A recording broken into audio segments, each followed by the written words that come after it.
Kisah miris kini sedang menimpa hidup pasangan artis Jessica Iskandar dan Vincent Berhak belakangan ini. Bagaimana tidak, bak sudah jatuh tertimpa tangga pula. Itulah yang kini sedang dirasakan oleh Jessica Iskandar dengan Vincent suaminya. Hal ini bermula dari dirinya yang merasa ditipu oleh rekanan bisnis sewa mobilnya hingga akhirnya membuat laporan polisi dan konferensi pers tentang masalahnya dengan Stefanus. Alih-alih ingin mengungkapkan kebenaran, tapi nyatanya kini Jedar justru balik disomasi oleh Stefanus, lengkap dengan ancaman berbuntut laporan polisi. Lewat pengacaranya, Stefanus mengancam akan menggulirkan gugatan perdata hingga ratusan juta rupiah ke Pengadilan Negeri Denpasar, Bali. Karena merasa telah dirugikan oleh aksi Jessica Iskandar melaporkan Stefanus ke pihak yang berwajib karena merasa dan diduga menderita kerugian hingga 9,8 miliar rupiah. Menanggapi hal tersebut, akhirnya Jedar pun menunjukkan sikapnya.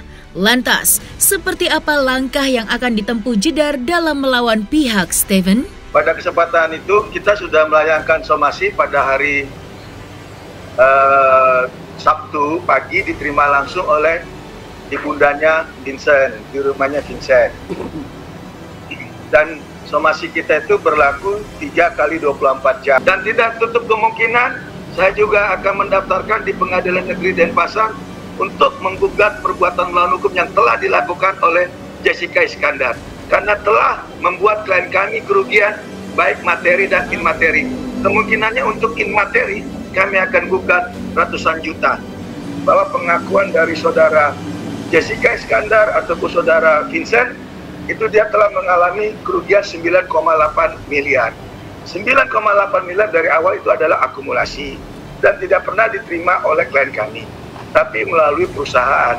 Dan itu pun sudah Jessica akuin bahwa itu adalah bentuknya satu kerjasama, di mana setiap transaksi itu ada cover, yaitu bentuk surat kerjasamanya. Nah, lantas kalau memang dinyatakan mereka mengalami kerugian sampai 9,8 miliar, dia punya bukti apa? Apakah telah diaudit?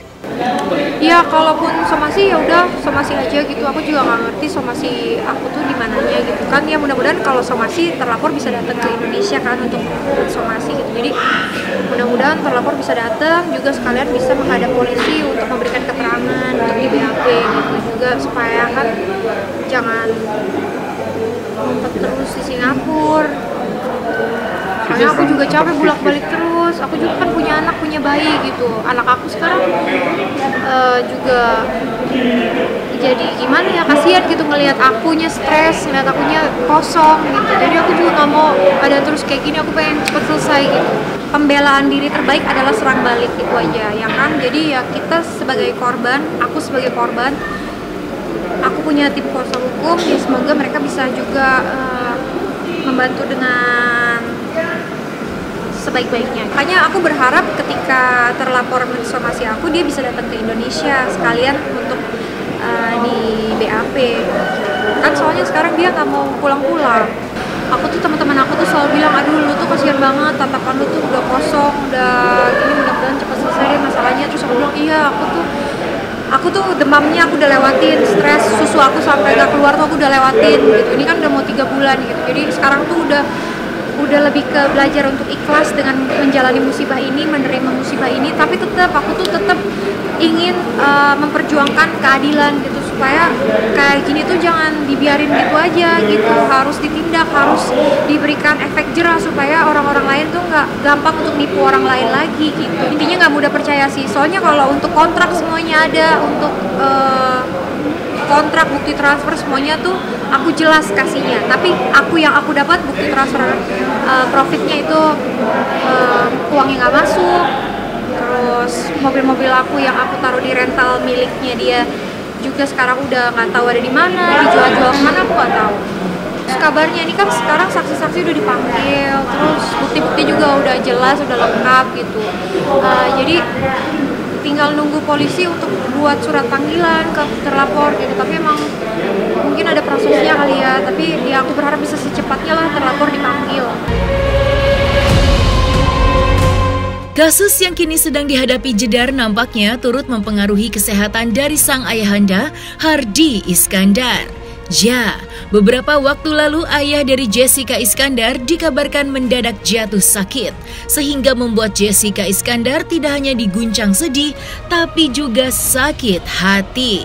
Terlepas dari penyakit yang sedang dialami saat ini, kondisi sang ayah yang sempat drop itu ternyata tidak lepas dari persoalan hukum yang tengah dihadapi oleh Jedar. Hal itu membuat sang ayah turut sedih memikirkan bisnis putrinya yang harus mengalami cobaan ditipu hingga miliaran rupiah. Lantas, seperti apakah kondisi terkini dari ayahanda Jessica Iskandar? Papa udah balik lagi ke rumah, aku bersyukur. Hari ini papa lagi ulang tahun, sekarang lagi dirawat di rumah sama mama. Masih dari kafe. Papa berharapnya aku jangan stres-stres gitu. Papaku tuh juga udah tua banget kan ya, jadi cuma bisa doain, semangatin aku gitu. Karena papaku sendiri juga dia stres, dia juga sedih, dia juga tatapannya juga kosong sama kayak aku, jadi aku tuh gak tega liatnya gitu. Tapi aku berusaha di dekat aku tuh selalu kuat, selalu tuh menghibur gitu. Dia pastinya shock kan ngedenger putrinya satu-satunya lagi mengalami musibah gitu. Dan pasti kan musibah ini bakal makan waktu, jadi stres gitulah, pasti ikut kepikiran. Sakitnya sih baru kemarin tuh pas dengar berita mulai pusing-pusing. Kalau berapa lamanya mungkin ya sekitar semingguan lah. Oh, kalau penyakitnya udah ada diabetes, terus kayak jantung, jadi udah komplikasi juga gitu, udah berumur. Sekarang lagi dirawat di rumah sama mama. Masih recovery? Masih recovery.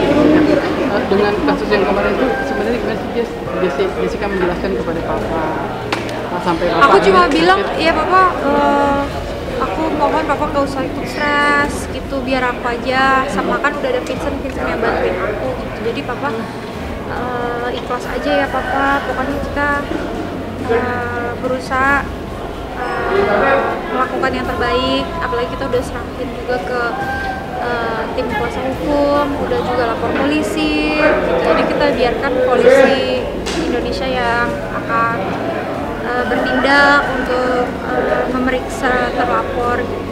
Jess, merasa seperti apa sih Jess dengan papa tuh sakit dengan imbas adanya kasus ini? Kamu merasa suatu hal yang sebagai anak? Aku tuh kayak bikin hal yang bikin orang tua aku jadi ikut sedih, sampai sakit, sampai jatuh dari kamar mandi soalnya gitu. Terus ngerasanya ya sakit hati gitu. Berharap kan, maksudnya papa udah tua, umurnya udah 72 kan, jadi berharapnya tuh aku bisa kasih kebahagiaan gitu. Tapi dengan musibah ini malah papa ikutan stres, ikutan jatuh gitu. Untuk kebahagiaan seperti apa sih guys yang kamu pengen sampaikan ke papa? Mungkin ingin balikin suasana hati papa dan pikiran papa biar lebih sehat lagi. Paling aku bilang sama papa jangan stres, papa jangan khawatir, aku udah dibantuin sama Vincent buat ngurusin kasus ini gitu. Kita percayain aja sama kepolisian, pasti kepolisian juga nggak akan tinggal diam sama pelaku yang sudah merugikan kita gitu. Yang sebagai anak, kayak aku tuh kayak bikin hal yang bikin orang tua aku jadi ikut sedih, sampai sakit, sampai jatuh dari kamar mandi soalnya gitu. Terus ngerasanya ya sakit hati gitu. Berharap kan, maksudnya papa udah tua, umurnya udah 72 kan, jadi berharapnya tuh aku bisa kasih kebahagiaan gitu. Tapi dengan musibah ini malah papa ikutan stres, ikutan jatuh gitu.